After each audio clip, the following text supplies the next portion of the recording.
Okay, so let's talk about the law of conservation of momentum.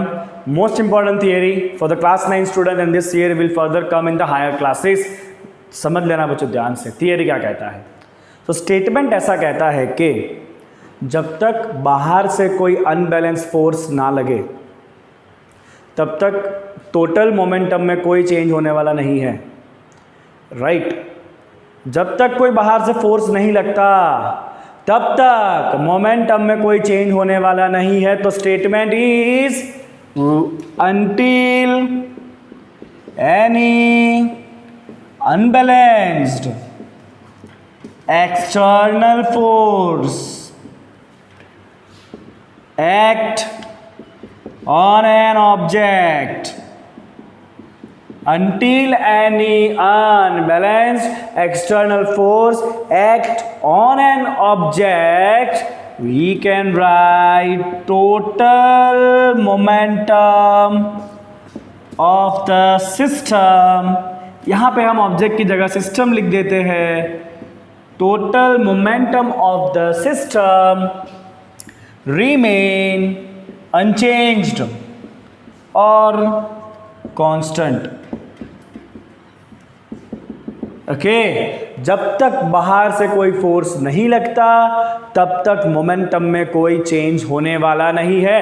ये जो है ना न्यूटन सेकंड लॉ से भी आपको पता चल जाएगा. चलिए न्यूटन का सेकंड लॉ याद करिए. तो न्यूटन ने अपने सेकंड लॉ में ऐसा कह दिया था कि force is equal to change of momentum by change of time.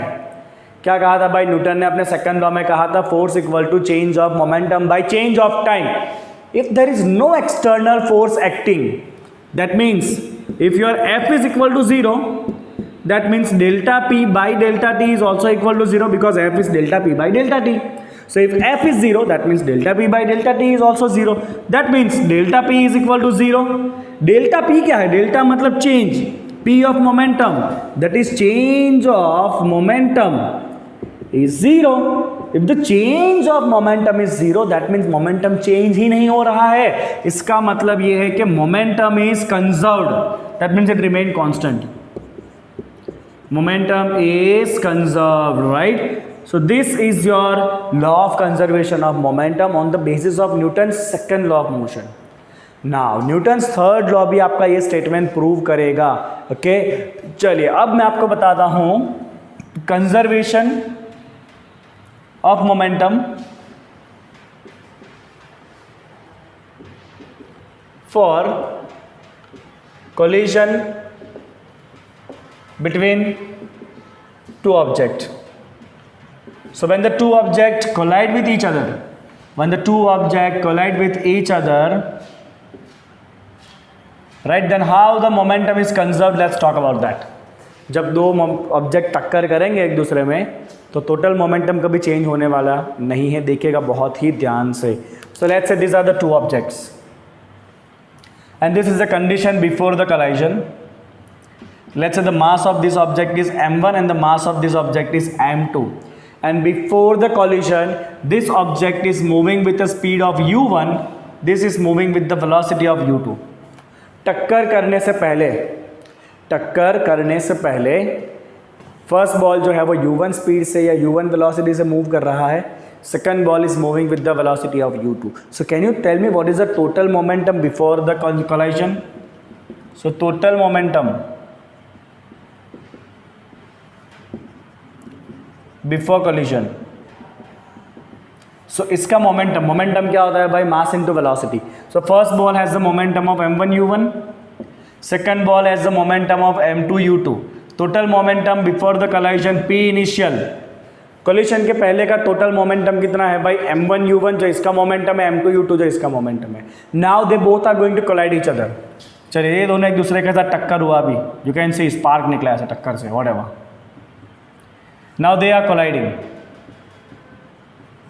Now when this two will collide there will be no force acting from outside.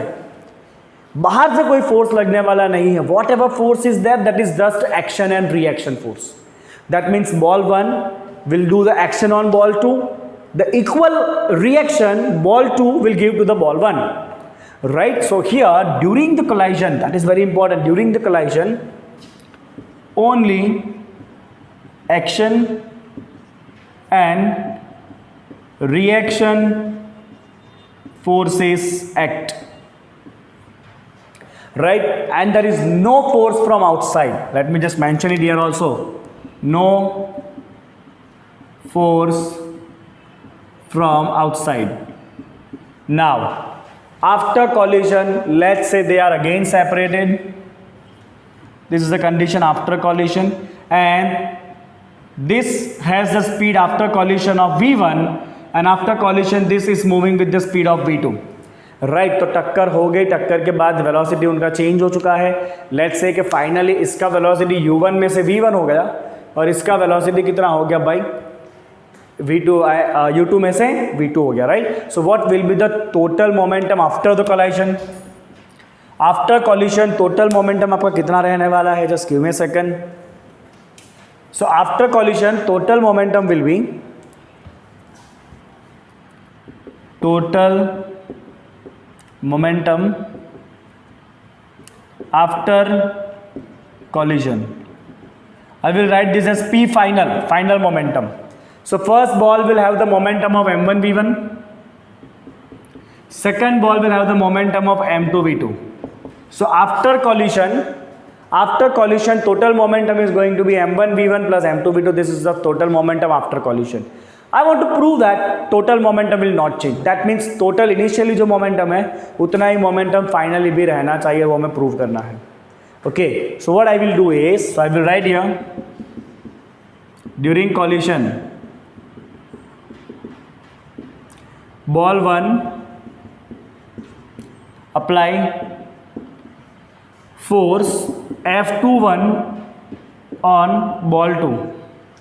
See F21 का मतलब क्या बेटा? F21 का मतलब है force acting on ball 2 by ball 1.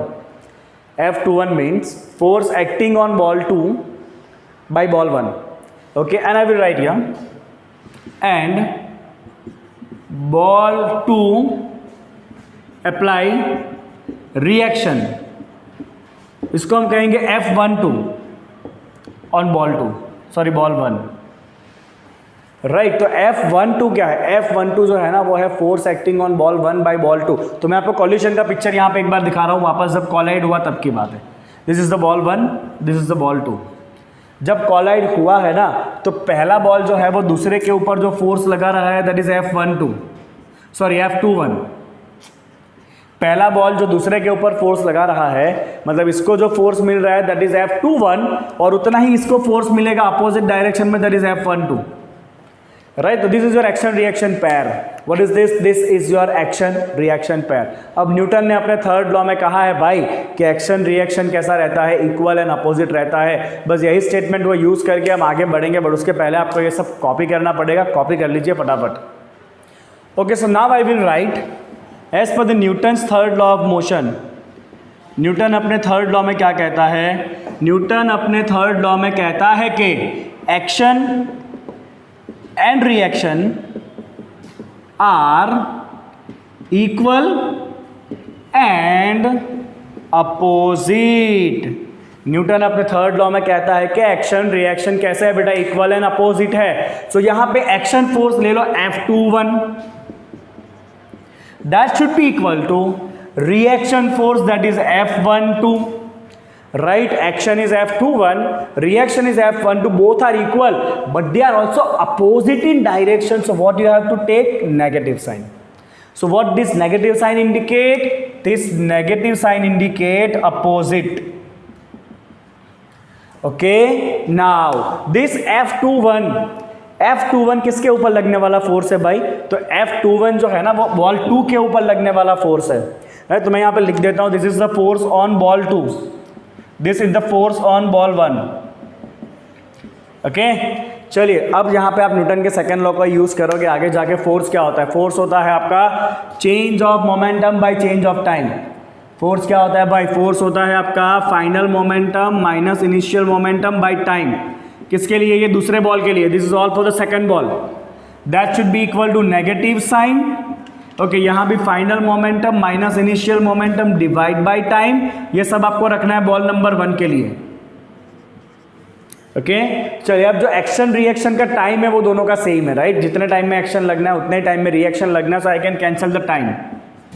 Okay, now what is the momentum? Momentum होता है mass into velocity, right? तो final momentum of the ball 2, final condition आपका ये रहा, बॉल 2 का momentum that is m2v2। Final momentum of the ball 2 कितना होगा? m2v2 minus initial momentum of the ball 2, initial condition ये रहा, बॉल 2 का इनिशियल मोमेंटम ये रहा, बॉल 2 का initial momentum m2u2 is equal to minus sign as it is, final momentum of the ball 1, final condition ये रहा, ball 1 momentum कितना है? m1v1 minus initial momentum of the ball 1, initial condition ये रहा, here it is ball 1 momentum is m1 u1। Okay, let's open the bracket, m2v2 minus m2u2 is equal to minus m1v1 minus minus plus m1u1। Okay, v1 को यहाँ पे ला देंगे, m2v2 plus m1v1 that is equal to m1u1, ये minus sign को सामने ले लो, plus m2u2। Okay, what is this?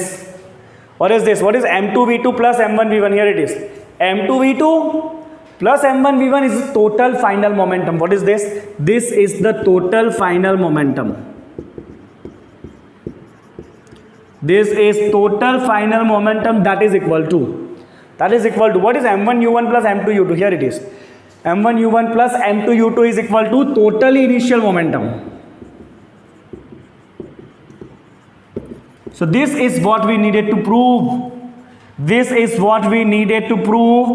अगर बाहर से कोई फोर्स नहीं लगेगा ना तो टोटल मोमेंटम चेंज होने वाला नहीं है। मतलब स्टार्टिंग में जो टोटल मोमेंटम है उतना ही टोटल मोमेंटम एंड में भी रहने वाला है। देख लो आप, जितना स्टार्टिंग में टोटल मोमेंटम है उतना ही आपका एंड में भी टोटल मोमेंटम आने वाला है। And this is all about the law of conservation of momentum. वापस एक बार स्टेटमेंट बता देता हूं, जब तक बाहर से कोई फोर्स नहीं लगेगा, if there is no external force there will be no change in the momentum. Momentum will remain constant if there is no force act from outside.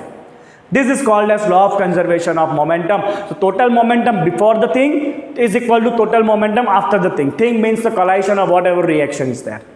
Okay, so it is all about the law of conservation of momentum, and I hope it is very clear to you. Copy it.